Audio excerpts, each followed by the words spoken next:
Hi everyone, welcome to this 15-minute follow-along routine for a better straddle. The first step towards a better straddle is the ability to sit on the floor with a straight spine. I see a lot of people rolling back onto their sacrum like this, and this is due to a lack of space in their hips. So in this routine, we're working on finding movement and awareness in the hips to help you perform a better hip hinge. When we go into our pancake, we want to think we're leading with the belly button and we want to be able to perform a pelvic tilt like so. Whilst it's not wrong to round your spine to go into your pancake, you will get a better feeling straddle if you actually try to keep your spine straight. So this is what we're working on today. We'll also be opening the inner thighs and the hamstrings and then strengthen the back of the legs as well. I'd recommend before you get going, just checking with your straddle, take a photo of what it looks like now, and then you can compare it over time. So for the first exercise, you're going to need a weight. I recommend something between 5 and 10 kilos. You can start with holding the weight between your hands like so, and then you're going to roll down one vertebrae at a time, starting from the neck. Then go as low as you can, and then roll back up from the tail up. If you can easily touch the floor like me, you might want to hold on to your weight like so, so holding it in the elbows. You want the weight to be able to pull you a little bit deeper into your forward fold. So we're going to do 5 of these, nice and slow, just checking in with our spine. You can always have a soft bend in your knees. And just see how your spine is feeling today. In this exercise, we're stretching out the whole back body as we go down, and we're strengthening it as we go back up.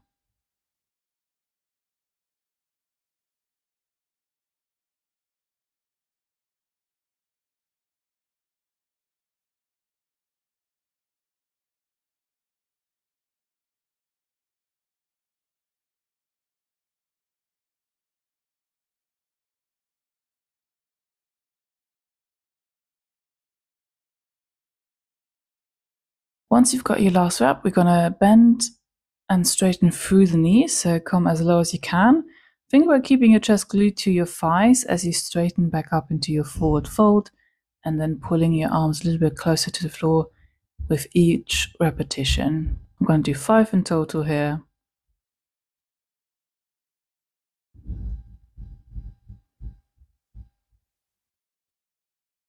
I inhale as I come up, and I exhale as I straighten my legs.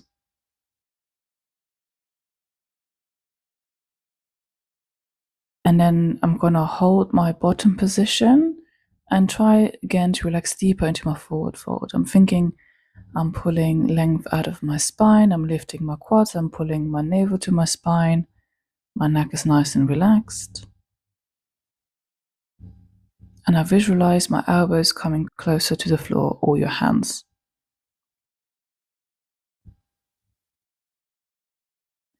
I think about reaching my sitting bones up to the ceiling, and my weight is shifting into my toes.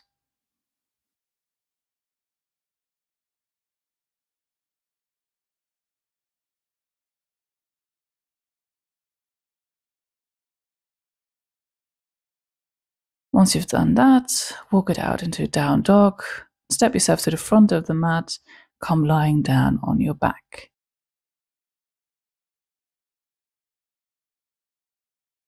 From here, find your hip bones, and then I like to keep my hands on my hip bones for better awareness. And then I'm going to tilt my pelvis forwards and back, so hip bones traveling to the rib cage and then towards the knee. It's quite a small motion. It's not about doing little waves with your lower back. It's more just mobilizing the SI joint, making sure we have a bit of mobility there, and also build awareness in our pelvic area. So I'm starting off just rocking back and forth, and I just want to imprint the sacrum, top of the sacrum on the floor, and then the lower part of the sacrum on the floor. Once I've done that, I'm going to start hitting all four corners. So I'm going left, up, right, bottom. You can also draw circles. I usually start with finding each direction first, and then I'm going to turn it into circles. Again, just very small movement in your pelvis, not really in your lower spine or in your legs.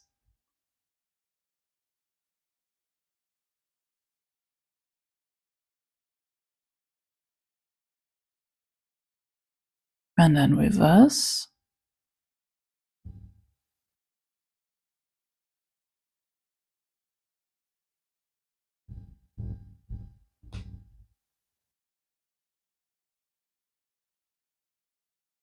Great. From here, we're going to find a figure four stretch. So right ankle on top of the left thigh. And if you can, pull your legs towards your chest whilst keeping your bum on the floor.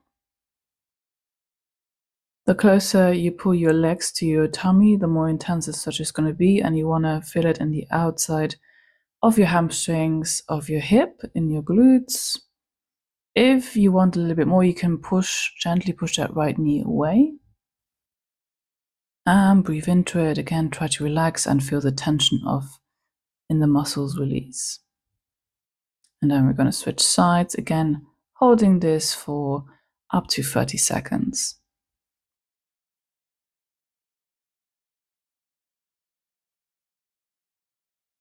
Again, halfway through the stretch, you can pull your legs closer, push your knee away if that feels good.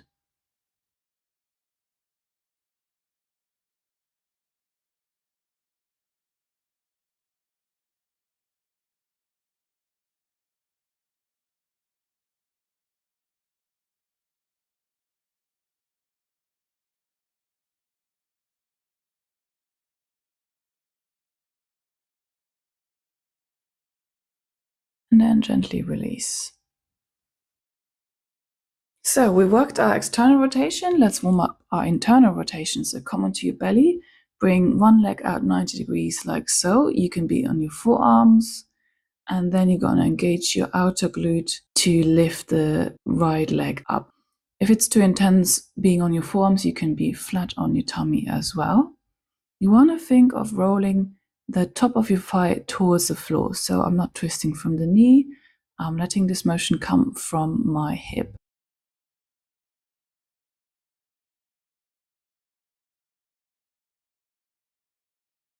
After 10, I'm going to be pulsing here for another 10.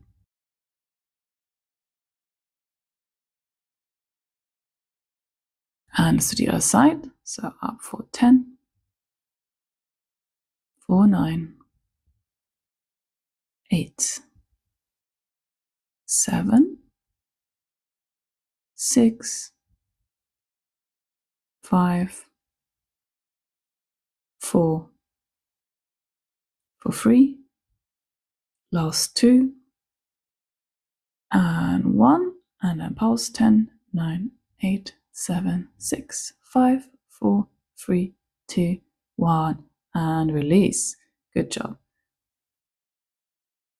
Next up, we're gonna do another hip exercise. So you're gonna come into standing forward fold with some blocks underneath your hands. I recommend a high setting so your spine is nice and flat. And then lift one leg behind you like so, using your glute. And then you're going to stack the hips, so external rotation of the hip, and then close it back, internal rotation of the hips. So think as you open your knees looking to the side, almost up. And then as you close your knees looking down towards the floor and slightly in. You want to hit your maximum range of motion here. So think how much can you open your hips and how much can you close them back in. You want to keep your shoulders square for this and make sure you're isolating the movement from the hip. So once I've done 10 on one side, I'm going to go onto the other side and open for 10.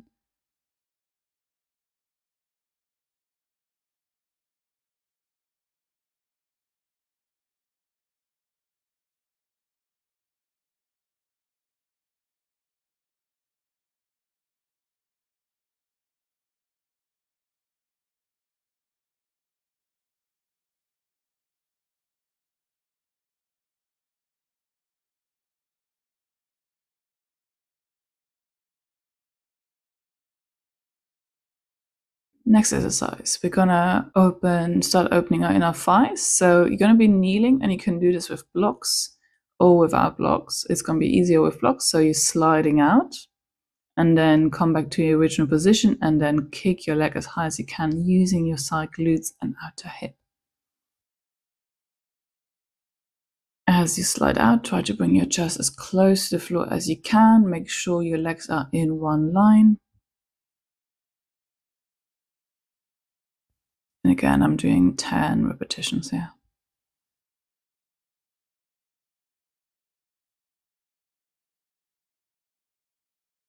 Again, make sure you're only doing this from the hips, shoulders are staying square. And each time you slide back into your position, you might want to try to come a little bit deeper. Ease yourself into a more intense stretch every time.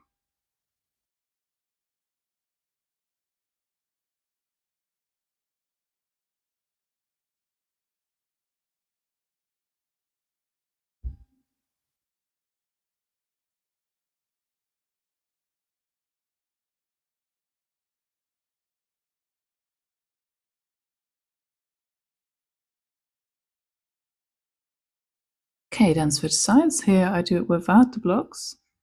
So sliding out and lifting the leg. For another 9.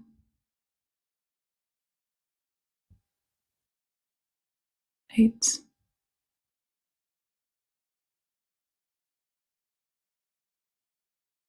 4, 7.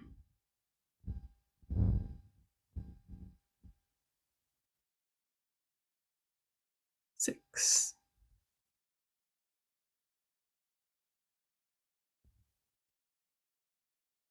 4, 5.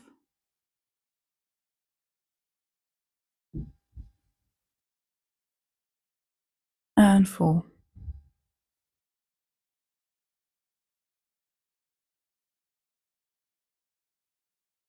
Last 3.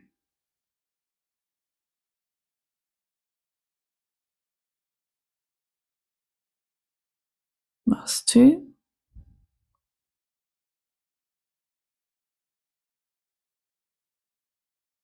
And last 1.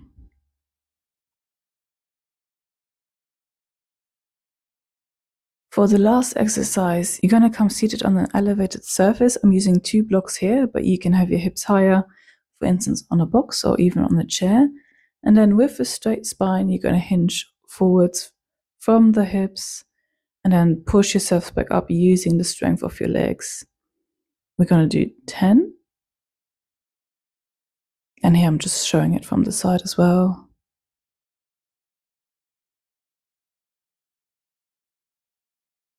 Try to go a little bit deeper each time. Keep your core strong.